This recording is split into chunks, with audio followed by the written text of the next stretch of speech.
Everyone, Anthony here from MTG Alpha. It's been a while and I wanted to do a quick update video on Oloro. So Oloro Ageless Ascetic, this is my ORVHOZ LIFEGAIN deck. I really don't have any blue cards in the deck besides Oloro himself. Of course, at the beginning of your upkeep, you gain 2 life. Whenever you gain life, you may pay 1. If you do draw a card and each opponent loses 1 at the beginning of your upkeep, if Oloro is in the command zone, you gain 2 life. So no matter what, if he's in the command zone or if he's on the battlefield, you're going to gain 2 at the beginning of your turn every single time. Most of the time, I'll just keep him in the command zone as a sort of eminence commander, and we'll just get as much value as we can off of gaining life. So we'll find ways to weaponize it, and there might be some combos and alternative win cons in this deck. So I just wanted to give a quick update. If you haven't seen the original deck tech video, you can go find that. I'll have a link in the description. But yeah, let's just jump right into it. So this deck has quite a few upgrades since that last video. The price tag is creeping up higher and higher. Now, mind you, the price of the cards or the value of the deck would be a lot lower if it wasn't for special edition versions of the cards like alternate arts, full arts, and foil cards. So although the price is up there, you could definitely find a way to cut some costs in the deck.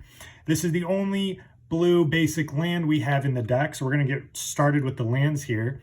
We have a blue island, and then we have 5 plains. All right. Most of the creatures in the deck happen to be mono white.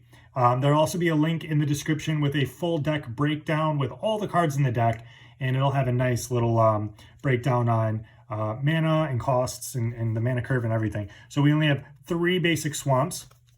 Not a lot of basics in the deck. All right. That's 9 total. Of course, we have our command tower. Now, cards like Mana Confluence, where you get to tap and pay a life to add 1 mana of any color, it's absolutely amazing in this deck because we're still netting 1 mana at the beginning of every turn with just having this land out there. So, Mana Confluence. Cave of Koilos, again, we can tap for white or black and it deals 1 damage to us. No big deal. There's also that option to tap it for colorless. City of Brass, again, tap, deals 1 damage to you, add 1 mana of any color. So really like stuff like that in this deck. We're still netting life when we are doing things like that. So Rafine's Tower, it's searchable as it plains, islands, and swamp. It enters tapped, but it taps for 1 of our 3 colors. It is good to have some ways to generate blue because maybe I want to bring Oloro out. But aside from that, there's really no other blue in this deck. It is a ORVHOZ LIFEGAIN deck. We have Polluted Delta, Marsh Flats, and Flooded Strand. Price of these have gone down quite a bit, so that's great. We also have the Floodplain, which is a fetch land, but it comes in tapped. So a nice little budget fetch land in the deck. Scoured Barrens enters and you gain a life, so this will trigger some of our life gaining abilities, and it comes in tapped, and it taps for some colors that we need. Vault of Champions, of course, in 4-player multiplayer commander games, it comes in untapped and taps for 1 of our 2 colors. And then we have Sea of Clouds for white and blue. Our Shocklands, Hallowed Fountain, of course, Godless Shrine. Glacial Fortress as our buddy lands along with Isolated Chapel. Then we have the Henegate Pathway, so we could tap it for white or choose to bring it in as blue. 9 out of 10 times it's coming in as white, but maybe we need that blue. Same with Bright Climb Pathway, comes in as white or black mana producing land. Flagstones of Shakir. When it's put into the graveyard from the battlefield, you may search for a plains and put it on the battlefield tapped. So there's just a little reassurance in there with that. Card draw is pretty essential in this deck. Luckily, there's quite a few ways to draw cards in black. And we definitely have the life to pay for it in most cases. So we have Castle Locthwain, pay 3, tap, draw a card, lose life equal to the number of cards in your hand. Due to the other ways of generating card draw, I don't necessarily use this all the time, but it is just good to have it as a backup. Urborg with Cabal Coffers, of course, is a great way to generate a ton of mana in black. Each land is a swamp in addition to its other types, and then we get to double up on all of the black mana that we're producing. Vault of the Archangel, pay 4 creatures you control, gain Death Touch and Lifelink until end of turn. The Lifelink is huge in getting even more value out of our cards, and then the Death Touch is also great. Almost a way that you can sort of end the game later on if you play this correctly. Jet Medallion to drop the cost of our black spells by 1, and we don't... Oh yeah, there it is. Pearl Medallion for the white. Most of the deck is white. It's like kind of like a white with black support, no blue. Mana Crypt, of course. If you have it, you got to throw it in there. Deals 3 damage to you.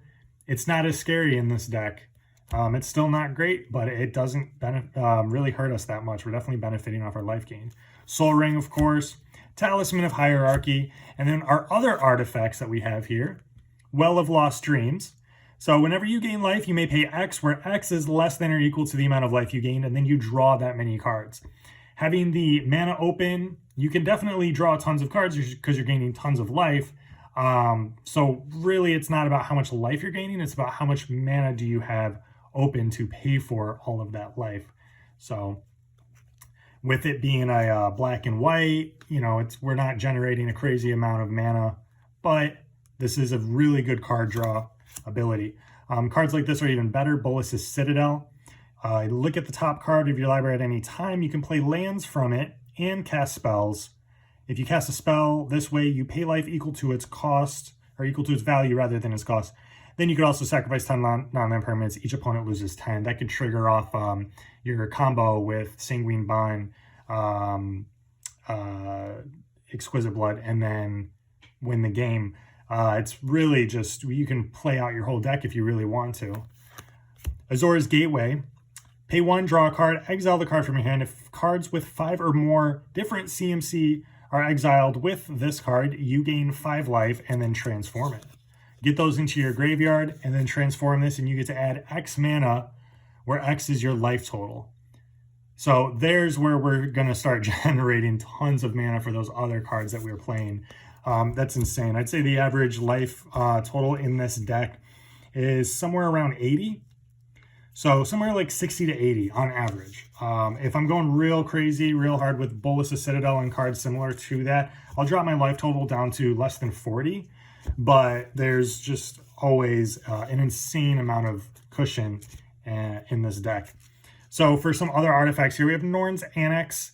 We could play it for 3 and then just pay the 2 Phyrexian, so 4 life and 3. Then creatures can't attack you or planeswalkers you control unless they pay 1 Phyrexian, either 2 life or a planes. Now, this is just meant to slow our opponents down because we are leaning into the Pillow Fort style with the life gain. We have a Phyrexian Processor. I haven't had a chance to play this card yet, but of course this is a shoo-in in this deck. As Phyrexian Processor enters the battlefield, you may pay any amount of life. 4, tap it, create an XX minion creature where X is the life paid. So when this comes in, pay like 20, pay 4, and create a 20/20 any single time. Just pay 4 for it. That's all you got to do. We can double up on our life gain and our card draw with Alhammarret's Archive for 5 colorless. The Book of Exalted Deeds poops out Platinum Angels. As long as you've gained 3 or more life this turn, at the beginning of your end step, you get to create a 3/3 white angel. So we'll keep this out for a little bit. It costs 3. We can get it out early on. We just need to generate one more life a turn. So we're already gaining 2 every single turn. If we can just gain 1 more life, then we can just start pooping out 3/3 white angel tokens with flying. And then at any point, we could decide to pay 3, exile this, and then turn one of our angels into a platinum angel. You can't lose the game, and your opponents can't win the game. Aetherflux Reservoir is a win con, of course. You can pay 50 life and deal 50 damage to target creature or player. Of course, we're going to be dealing that damage to a player. Whenever you cast a spell, you gain 1 life for each spell you cast this turn. This also triggers our life-gaining abilities. Boon Reflection also will be doubling our life gain. So gain twice that much life instead. Now we're gaining 4 every turn. And now we can get our angels from Book of Exalted Deeds and all these other cards here that are going to trigger off of our life gain. Smothering Tithe, of course, y'all know what that does. When an opponent draws, they may pay 2, otherwise we're getting treasure tokens. We definitely want to ramp in this deck because we can spend mana as much as we're spending life. Land tax, get it out early on. We could thin out our deck, grab all of our basics, and then we don't have to worry about missing any land drops. Really amazing card. Phyrexian Arena, at the beginning of your upkeep, draw a card, lose a life. So we're drawing 2 cards and gaining 1 life with just this out in the battlefield. Black Market Connections, an objectively better Phyrexian Arena. We get to have the option to create a treasure token, lose a life, draw a card, lose 2 life, and or create a 3/2 shapeshifter, lose 3. Necropotence, another card. It's just a great card in black, regardless. It's a staple in Commander. However, I haven't actually gotten to play it. I don't see how it would be bad in this deck. Pay 3 for this enchantment. Skip your draw step. Whenever you discard a card, exile it. That's no problem. But we can pay a life, exile the top card of our library face down, and then put it into our hand at the beginning of our next end step. You still have to worry about your cleanup phase. So if you don't have a maximum hand size, just be careful about how many cards you're going through in your deck. Otherwise, just pay a bunch of life, draw a bunch of extra cards, and then keep a solid 7 at the beginning of your next turn every single time. Authority of the Consuls. This will slow our opponents down by having their creatures enter tapped. Whenever a creature enters the battlefield under an opponent's control, we gain a life. More life gain. More life gain triggers. Another one would be Revenge of Ravens. Whenever a creature attacks us or a planeswalker we control, then they lose 1, we gain 1. So these are just cards that are going to give us, it's just 1 life here and there, but it's 1 life for every creature that attacks. It's 1 life for every creature that enters the battlefield. So lots of life gain. We could use that life that we gain to create 4/4 angels now, as long as we've gained 4 or more life. We have Cradle of Vitality. Whenever you gain life, you may pay 2. If you do, put a 1/1 counter on target creature for each 1 life you've gained.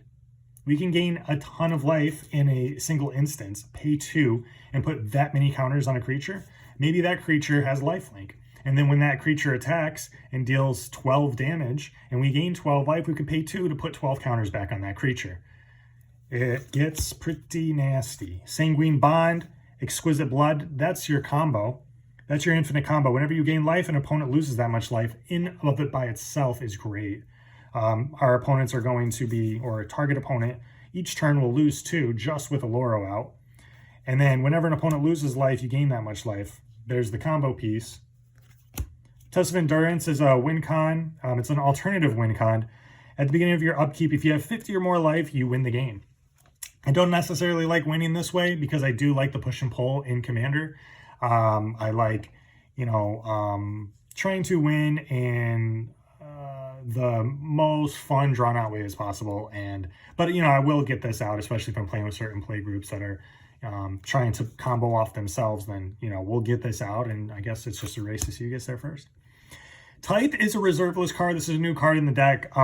Pay 1. It's an instant speed. Search your library for a plains card. That can be a shock land. That can be a triome. If you control fewer lands than target opponent, you may search for an additional plains card. Reveal those cards to all players. Put them in your hand and shuffle. This is an amazing card for ramp in white. I feel like a lot of people are unaware about this card. It is on the reserve list, but it is not that expensive. It's 1 mana instant speed. Search for a plains, not a basic lands. And also you get that sort of mono white effect off of it, where if you're at a disadvantage with your amount of lands, now you can get 2 of them. So pretty great. In our instants and sorceries here, we have some removal, Path to Exile, Swords to Plowshares, Anguished Unmaking, and then we have Ad Nauseam. Pay 5, reveal the top card of your library and put that card into your hand. You lose life equal to its CMC. You may repeat this process any number of times. Now, again, it's sort of like the Necropotence. You do have a cleanup phase. You can play this at instant speed, however. And, it's like a Necropotence crossed with the Ageless Citadel. We're just getting tons of card advantage out of our deck, draw into something we want. If we want to win by comboing off or with an alternative win condition, we can do that. But otherwise, this is one of the best card advantages in the deck. Teferi's Protection, because we're leaning into the Pillow Fort style. For board wipes, you have Fumigate, destroy all creatures. You gain 1 life for each creature destroyed this way. That, again, could also trigger tons of different cards in this deck. There's a lot of synergy, if you can't tell. A ton of synergy. I'd say there's probably less than 8 cards in this entire deck that kind of do explicitly their own thing. So yeah, we have Damn, pay 2, destroy target creature. Can't be regenerated, but we can pay the overload cost for 4. And now we have a Wrath. Toxic Deluge, pay 3, pay X life. That's no problem in our deck. All creatures gain -X until end of turn. This gets around things with indestructible, things that can't be targeted or destroyed. So really good. Pay 3. Less than your typical board wipe, and then paying life is not a big deal. We're running some tutors. Enlightened Tutor. You don't need this in the deck. However, I have it just for maybe this is in my opening hand. I can pay 1, like play a land, pay 1, Enlightened Tutor, get a mana crypt, drop that mana crypt. Now I'm ramping. So I really just use this for ramp, but there's of course other artifacts and enchantments, tons of which in here. We can get our second combo piece out. We can get Well of Lost Dreams, Smothering Tithe, Test of Endurance, tons and tons of enchantments to target for 1. Vampiric Tutor, search for any card, shuffle, put it on top, you lose 2 life for 1 at instant speed. This card is absolutely insane. Demonic Tutor, 2 mana, search for a card, put it in your hand. And then Drannith Magistrate, one of those cards that feels ban-worthy, but, you know, I'm not really for a ban list. Your opponents can't cast spells from anywhere other than their hands. This costs 2. This is going to greatly slow down our opponents. Pillow Fort, and then they can't play their commander because their commander is being cast from their command zone. Also shuts down graveyard decks and stuff like that. So pretty wild card. Really, actually, a very interesting card. Solitude, flash lifelink for 3/2, and when it ETBs, exile a target creature its controller gains. So you really have a sort of like Swords to Plowshares, is it? Or Path to Exile, one of the others. Because you can exile a white card from your hand, and then now you have a free removal spell. It'll ETB, then you'll have to sacrifice it, but you could also play it as a 3/2 lifelinker. Solitude is great in other formats, and it is not bad in Commander. Grand Abolisher. During your turn, your opponents can't cast spells or activate abilities of artifacts, creatures, or enchantments. Really great card. Don't have to worry about blue players doing things during your turn and letting you just play cards on your turn. Soul Warden. Whenever a creature enters the battlefield, you gain a life. We have Soul's Attendant, which does the same thing. Auriok Champion, which does the same thing, except it has protection from black and red, so a little more difficult to remove. And then Suture Priest, which does the same thing. However, whenever another creature enters the battlefield under your control, you gain a life. But whenever a creature enters the battlefield under an opponent's control, that player may lose 1 life. For the other creatures we have in here, Archivist of Ogma. Flash 2/2. Whenever an opponent searches their library, you gain 1 life and draw a card. Gaining a life is great, triggers a lot of other abilities in the deck. Drawing a card is even better. People do tend to search for things a lot. Tutoring, ramp. So pretty good card. Sunscorch Regent, one of my more favorite pet cards in the deck. Pay 5, it's a 4/3 with flying. Whenever an opponent casts a spell, put a 1/1 counter on it, and you gain a life. So this guy gets big, he's flying. We can give him lifelink with some of the other cards in our deck. Rock's Faith Mender. If you gain life, you gain twice that much life instead. He's a 1/5 with lifelink. Heliod. I am not running any Walking Ballista or any other sort of combos in the deck. However, it's probably not a bad idea. Heliod combos with a lot of stuff, but he's also just so good in and of itself. 3 indestructible, 5/5. Whenever you gain life, put a 1/1 counter on target creature or enchantment you control. And that could include himself, because as long as your devotion is less than 5, he isn't a creature, he's just a legendary enchantment with indestructible. You can pay 2 to give a creature lifelink until end of turn. Any of our creatures can now have lifelink. At the beginning of each end step, if you gain 5 or more life, create a 4/4 with flying and vigilance. Resplendent Angel. Crested Sunmare, my favorite creature in the deck, hands down. Horses you control, other horses you control have indestructible. At the beginning of each end step, if you gain any life at all, 1 life minimum, then you get to create a 5/5 white horse creature token with indestructible. It is amazing. Serra Ascendant, of course, it is a 1 mana 6/6 in commander. It has lifelink. As long as you have 30 or more life, it gains +5/+5. So it is a 1/1. However, in commander, it right off the bat is a 1 mana 6/6 with lifelink and flying. What? Archangel of Thune, whenever you gain a life, put a 1/1 counter on each creature you control. That's all creatures that you control. Voice of the Blessed is a newer card. Whenever you gain life, put a 1/1 counter on Voice of the Blessed, as long as it has 4 or more counters on it and is flying. So it is a balanced Serra Ascendant. And then as long as it has 10 or more counters on it, it gains indestructible. So it is potentially a better Serra Ascendant later in the game, at least. It is a more balanced version of that card. Ajani's Pridemate, which is all similar. It is a better Ajani's Pridemate. Whenever you gain life, put a 1/1 counter on it. It does not have the ability to gain flying, vigilance, and indestructible, however. This is an objectively better Ajani's Pridemate, and Ajani's Pridemate does work, hands down. Other angels you control get +1/+1 and have lifelink. This itself, Lyra Dawnbringer, is flying, first strike, and lifelink. Felidar Sovereign, alternate win con. At the beginning of your upkeep, if you have 40 or more life, you win the game. We all start with 40 life. It is very easy to stay above that throughout our turns. Dark Confidant, at the beginning of your upkeep, reveal the top card of your library, put it into your hand, you lose life equal to its converted mana cost. Extra card draw, losing life does not matter. I will pay the life and get that card draw. Card draw is very important in this.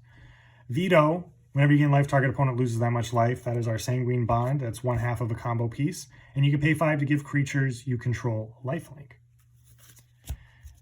Everybody, I'm sure you're aware at this point, Sheoldred the Apocalypse and how good it is. This is a new addition to the Oloro Life Gain deck. It has Death Touch as a 4/5 for 4. Whenever you draw a card, you gain 2 life. So now we're gaining 4 every turn with Oloro and Sheoldred. That triggers pretty much everything in our deck that is dependent on gaining life. Whenever an opponent draws a card, they lose 2 life. There's our gain and drain. We're definitely weaponizing gaining life more than we are draining it from our opponents. We do have a handful of cards that do so, but weaponizing our life in white alone is pretty powerful. Karlov, whenever you gain life, put 2 1/1 counters on it. You can pay 2 to remove 6 1/1 counters and then exile a creature. So we're gaining multiple instances of life gain each turn, minimum 1. So if it's just relying off of Oloro, then every 6 turns we can pay 2 to exile a creature. However, it is going to be twice or 3 times or 4 times quicker than that because of all the ways that we have to gain life. We have the Soul Sisters. So a creature ETB counts as 1 instance of life gain. That counts as 2 counters on it's 2 counters on Karlov. So it would be 3 turns. Every 3 turns we can pay 2 to exile. But this is almost every turn we can pay 2 to exile a creature. Great card. It doesn't come up enough in matches, though. Aetheros.